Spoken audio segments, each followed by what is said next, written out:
आपण पुन्हा एकदा जातोय पुण्यामध्ये, कारण की पुण्यातल्या अनधिकृत बार आणि पब प्रकरणी आता पालिकेने कारवाईला सुरुवात केलेली आहे। मुख्यमंत्र्यांनी कारवाईचे आदेश दिलेले होते आणि बुलडोझर पॅटर्न आता पुण्यातल्या पब संस्कृतीवरती चालणार आहे। आपल्या सोबत शिवसेनेचे मंत्री आणि प्रवक्ते संजय शिरसाट जोडले गेलेले आहेत। संजय जी, एकीकडे पुण्याला पब्स आणि कारवाईचा विळखा बसलेला आहे, मुख्यमंत्र्यांनी थेट आदेश दिलेले आहेत। नेमकी ही कारवाई कशा पद्धतीने होणार आहे? कारण की महापालिका आणि काही प्रशासकीय अधिकारी फक्त सिंबॉलिक कारवाई करतात, मॅटर थंड झालं की पुन्हा त्याकडे दुर्लक्ष केलं जातं। बघा, पुणे प्रकरणामध्ये आम्ही अत्यंत गांभीर्याने पाहतोय। पुण्यामध्ये देशभरातून, फक्त महाराष्ट्रातले नाही तर देशभरातून जवळपास 20-25 लाख विद्यार्थी या पुणे शहरामध्ये आलेले आहेत। आणि असं असताना त्या ठिकाणी जेव्हा ड्रग्सचा विळखा पडायला लागला, याचा अर्थ येणारी पिढी, कालचा जो व्हिडिओ जर पाहिला तर त्याच्यामध्ये यंग जनरेशन ज्याला म्हणतो आपण, ते लोक सर्व ते मुलं मुली त्यात इन्व्हॉल्व आहेत। म्हणून येणारी पिढी ही बर्बाद करण्याचं काम हे ड्रग्स माफिया करतायत। आणि मग आता कायद्याच्या काही पळवाटा असतात, काही कुणाचे लागेबांधे असतात, काही कुणाला एकमेकाला सेफ करायचा प्रयत्न करतात। आता हे प्रकार घडता कामा नये। नसता पंजाबासारखी स्थिती कुठे महाराष्ट्राची होऊ नये असा आमचा एकदम विचार आहे। म्हणून मुख्यमंत्र्यांनी काल अत्यंत धाडसी निर्णय घेतलेला आहे की आता यांना माफी नाहीच।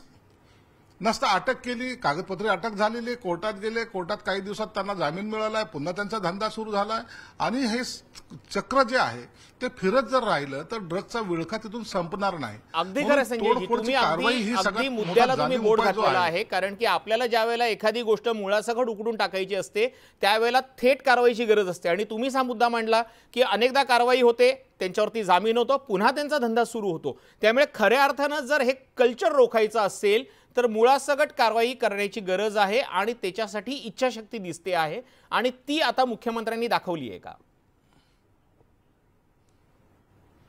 ती इच्छाशक्ती तीच दाखवली। आता कुणाला माफी नाही।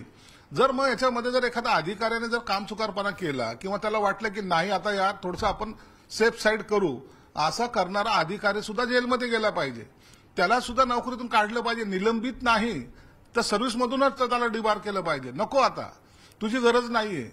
एखादी पिढी बर्बाद करताना जर तुझा त्यात सहभाग असेल तर तुला सुद्धा माफ केलं जाणार नाही, एवढा मेसेज हा जर गेला तर मला वाटतं या कारवाईला खऱ्या अर्थानं, जी कारवाई करतोय त्याला खऱ्या अर्थानं न्याय मिळेल आणि विद्यार्थी यापासून वाचतील। हे एक शोक म्हणून करत जाणारे विद्यार्थी, चलो क्या होता इससे असं करत जाणारा विद्यार्थी, जेव्हा त्याला लत लागते त्या टायमाला तो मग कोणत्याही थराला जातो। तुम्ही जर पाहिलं तर काही ठिकाणी बटन संस्कृती चालू आहे। बटन ज्याला गोळ्या वगैरे खातात ते लोक मर्डर करायला सुद्धा मागे पुढे पाहत नाहीत। हे आता तुमच्या पुण्यामध्ये कोयता गँग, ही कसली, हे नशेडीबाजांची गँग आहे। या नशेच्या माध्यमातून हे सगळे प्रकार घडत आहेत। म्हणून मूळ जो गाभा आहे तो नशा, तो एकदा हद्दपार झाला तर बाकी ही पुण्याची जी संस्कृती, ज्याचं अभिमानानं नाव घेतलं जातं, ज्याच्याबद्दल अत्यंत अभिमानानं बोललं जातं, पुन्हा पुन्हा आहे, संस्कृतीचं माहेरघर आहे, ते पुन्हा निर्माण करण्याचं काम मुख्यमंत्री करतायत आणि म्हणून त्यांनी घेतलेला हा धाडसी निर्णय आहे। अगदी खरं, मुख्यमंत्र्यांचा निर्णय हा नक्कीच धाडसी आहे। आणि जसं तुम्ही म्हणालात की जर कुठला याच्यामध्ये अधिकारी असेल तर त्याच्याही वरती कारवाई व्हायला पाहिजे, फक्त निलंबित नाही तर तो बडतर्फ व्हायला पाहिजे। थोड्याच वेळापूर्वी ठाकरे गटाच्या प्रवक्त्या सुषमा अंधारेंनी आरोप केलेला होता की एक्साईजचे असे अनेक अधिकारी आहेत ज्यांचे या पब संस्कृतीमध्ये स्टेक्स लागलेले आहेत। अशा अधिकाऱ्यांची आपण चौकशी करणार आहोत का आणि त्यांच्यावरती कारवाई करणार आहोत का? हे बघा, मी तुम्हाला एक सांगितलं, कोण अधिकारी आहे, कोणी राजकारणी आहे, कोणत्या पक्षाचा आहे, कोणत्या जाती धर्माचा आहे, हे सगळं सोडा। आता कारवाई महत्वाची आहे, त्याला एकदा त्याला ठेचा। आणि यासाठी कोणीही याच्यामध्ये राजकारण आणता आपण सहकार्याची भावना ठेवा। माझी जबाबदारी आहे, माझी जबाबदारी फक्त बोलणं आहे का? नाही, माझी जबाबदारी आहे ते कारवाई करताना त्याच्यावर लक्ष ठेवणं आणि सरकारला थोडं सहकार्याची भावना ठेवणं। सरकारला सांगितलं पाहिजे, होय आम्ही तुमच्या बरोबरच अशा कारवाईमध्ये, अशी कारवाई केल्यामुळं जे काही चांगलं घडणार आहेत त्यात आमचाही खारीचा वाटा असला पाहिजे, असं बोलणारा राजकीय पुढाऱ्यांची आता मानसिकता झाली पाहिजे आणि तो त्याच्यात इन्व्हॉल्व असला पाहिजे। आणि प्रत्येक माणसाला, पुण्यातल्या प्रत्येक नागरिकाला वाटतं की माझ्या पुण्याला कोणीही असं बोट लावू नये की नाही पुण्यामध्ये काय चालतं तर ड्रग्ज चालतं, पुण्यामध्ये काय चालतंय तर कोयता गँग चालते, पुण्यामध्ये काय चालतंय तर हे बाकी इतर जे काही बाकी चिटकवले जातात विरुद्ध ते लावता कामा नये.